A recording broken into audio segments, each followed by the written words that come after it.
حضرات محترم، آج آپ کے سامنے بہت ہی اہم مسائل ختنہ کے متعلق پیش کریں گے کہ ختنہ کے متعلق چند ایک سوالات ہوتے ہیں۔ کیا عورتوں کی ختنہ بھی کرایا جاتا ہے؟ یا اسی طرح ختنہ کی ابتدا کب سے ہوئی؟ اسی طرح اگر ختنہ کرانا ہے تو کتنی مدت تک ختنہ کرایا جا سکتا ہے؟ کیا جیسے ہی بچہ پیدا ہوتا ہے چھوٹا تو کیا اس وقت ہی اس کا ختنہ کیا جا سکتا ہے؟ یا اسی طرح کوئی بالغ شخص ہے تو کیا اس کا ختنہ ہو سکتا ہے؟ اسی طرح کوئی نان مسلم یعنی کوئی مسلمان ہوتا ہے، نیا مسلمان ہوتا ہے، تو کیا کہ اس کو بھی ختنہ کرانا ضروری ہوگا؟ اس کا طریقہ کار کیا ہوگا؟ تو یا اسی طرح کیا جس نے ختنہ نہ کرایا وہ مسلمان نہیں ہوتا؟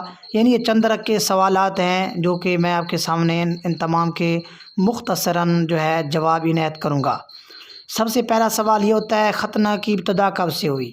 یعنی ایک شخص نے سوال کیا ہے کہ ختنہ کب سے شروع ہوا، اس کی ابتدا کب سے ہوئی؟ تو اس کا جواب یہی ہے کہ ختنہ کی ابتدا حضرت ابراہیم علیہ السلام سے ہوئی، اور یہ مسئلہ فتح الباری شرح صحیح بخاری جلد نمبر 6 صفحہ نمبر 388 پر موجود ہے۔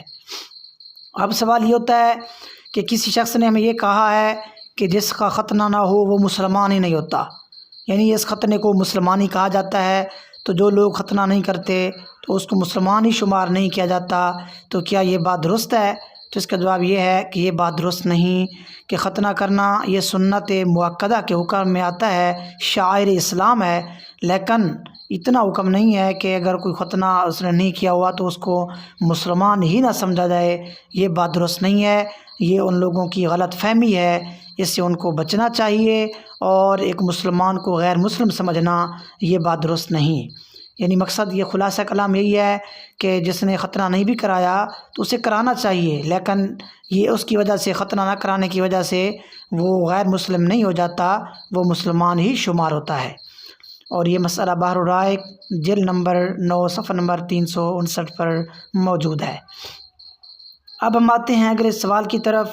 کچھ لوگ یہ سوال کرتے ہیں کہ ایک شخص مسلمان ہوا، یعنی پہلے غیر مسلم تھا، اب وہ مسلمان ہوا، یعنی وہ بالغ ہے، بڑا ہے، تو کیا اس کا بھی ختنہ کرایا جائے گا؟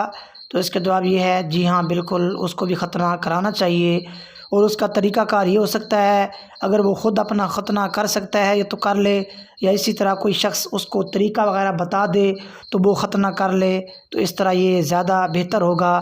یا اسی طرح وہ کسی ایسی عورت سے نکاح کر لے جو اس طرح کا ختنہ کرنا جانتی ہو، تو پھر بھی اس طرح طریقے سے وہ ختنہ اس کا کر دے گی، تو اس میں کوئی حرج وغیرہ نہیں ہوگا۔ لیکن اگر ایسی حالت ہو جائے کہ وہ کوئی کسی سے شادی بھی نہیں کر تو سکتا، یا اسی طرح وہ خود بھی ختنہ نہیں کر سکتا، یا اسی طرح شادی نہیں کرنا چاہتا، یا اس نے نہیں کی، تو بہرحال کسی وجہ سے اگر اس نے شادی نہیں کی یا آپ اپنا ختنہ اس خود نہیں کر سکتا، تو پھر بھی یہ گنجائش ہے کہ کسی ختنہ کرانے والے سے وہ ختنہ وغیرہ کرا سکتا ہے۔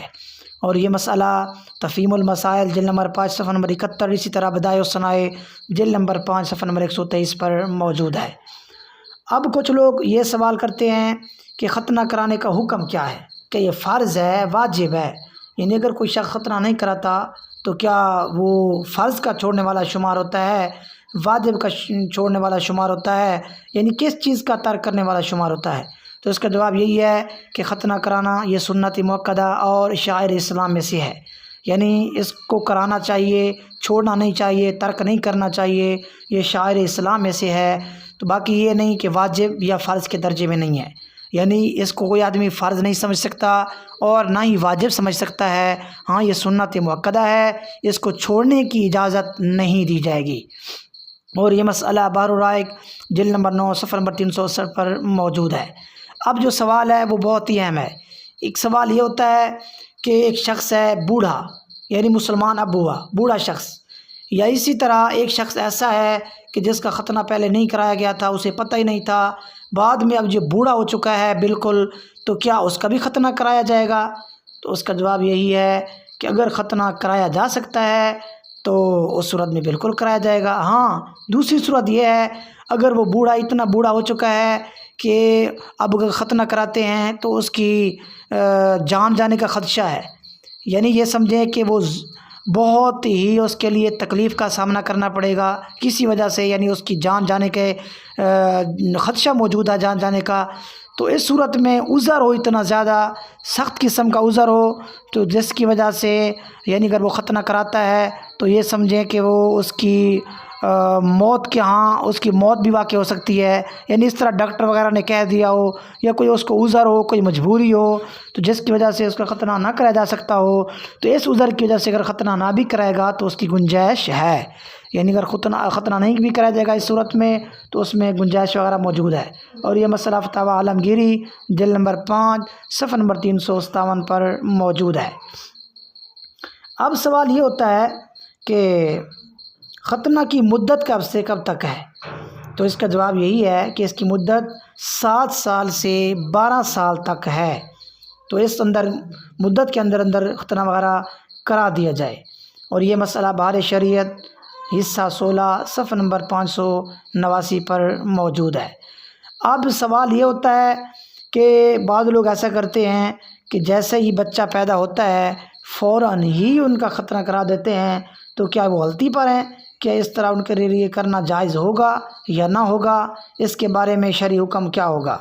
تو اس کا جواب یہی ہے کہ اگر وہ بچہ پیدا ہوا فوراً تھوڑی دیر بعد اس کا ختنہ کرا دیا جائے تو اس کو بھی ناجائز نہیں کہا جائے گا، یعنی جائز ہے۔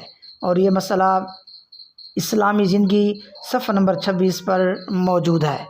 یعنی یہ چند ایک مسائل تھے جو کہ آپ کے سامنے پیش کیے ہیں، یہ بہت ہی اہم مسائل تھے۔ میں مزید خلاصتاً آپ کو واضح کرنا چاہتا ہوں کہ بالغ ختنے کا کیا حکم ہے، ختنہ کرانے کا ویسے حکم کیا ہے، کیا عذر کی وجہ سے ختنہ ترک کیا جا سکتا ہے، عورتوں کے لیے ختنہ کا کیا حکم ہے۔ تو اس میں اس کا جواب یہی ہے کہ عورتوں کے لیے ختنہ اگر نہیں کراتی تو یعنی ان کے لیے سنت مؤکدہ بھی نہیں ہے، تو ان کے لیے کوئی شرعی حکم زیادہ نہیں ہے، یعنی اتنا نہیں ہے کہ اگر نہیں کرائیں گی تو کوئی مسئلہ ہوگا، تو بہرحال ان کے نہ کرانے میں بھی گنجائش موجود ہے، یعنی سنت مؤکدہ نہیں ہے۔ اور یہ مسئلہ فتاوی شامی جلد نمبر 6 صفحہ نمبر 571 پر موجود ہے۔ یا اسی طرح اس کے علاوہ سوال تھا کہ کیا جس نے ختنہ نہیں کرایا مسلمان ہی نہیں، تو اس کا جواب بھی دے دیا گیا ہے۔